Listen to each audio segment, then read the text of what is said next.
we start with your name and where you work and what you do.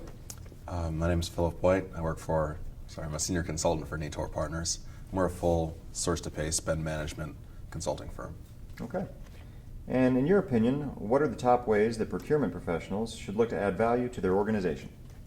Well, let's expand the conversation, I guess, to include everyone who's involved in the source-to-pay process. That would include business unit leaders who have buying responsibilities, IT professionals who have to map out the effective infrastructural changes, and even payment professionals who determine how cash is going to flow out of the organization. Now, first and foremost, and most visible are hard dollar savings. We all know that strategic sourcing results in the lowest price, the lowest cost being negotiated, while still respecting business requirements and specifications. That's on the front end. Now, on the back end, you have discount management and payables auctioning. What that allows organizations to do is kind of squeeze a little bit more value out of the things that they've already agreed to pay for. Once you've got those results, there's not really much to explain. You've got money, and that's why it's so powerful. From there, you've got soft dollar savings, and those are a little bit harder to quantify because you can only really compare them to what you've done previously. So you have to do it periodically. Basically, they just help the business run faster. So one of the ways are process efficiencies. For sourcing, you can use an e-sourcing tool to streamline the competitive bid process and also improve your relationship with your suppliers because it adds a little bit of clarity to the RFP process. A second process efficiency would be in automating the invoice to PO flip process. So it just helps requests get in and get out faster. Second is cost avoidance. An example of that would be to reevaluate the number and seniority of requisition approvers to determine just how many people we really need to evaluate a purchase before it's made based on the value of what you're actually buying. And when you do those things, it just helps the business run a lot more efficiently.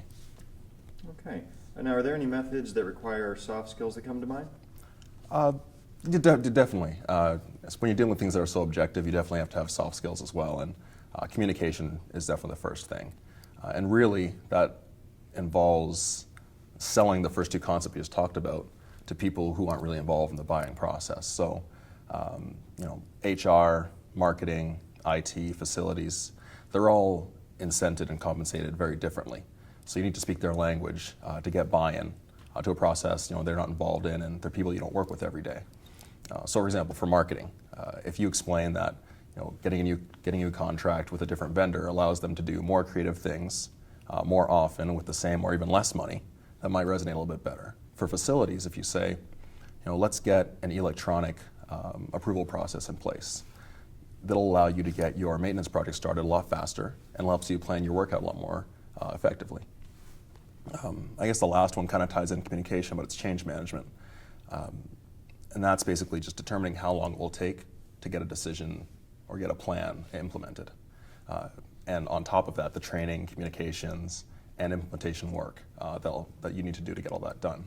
Now, if you're too aggressive and assume you can kind of run with things, you're going to end up getting people overwhelmed and have a lot of rework and support work on the back end, and you lose all the value that you'd kind of worked in. At the same time, if you take too long and too conservative, people will lose their motivation and their excitement about the idea, and eventually they start to creep back into the old processes that they had in the first place, and you lose it all. So I think those four things, kind of touch on everything, whether it's hard and soft dollar savings, communications, and change management. And I think if you try and frame all of your work in one of those four areas and approach things with that thought process, you'll definitely bring value to your organization. Great. Thank you very much. And thanks so much.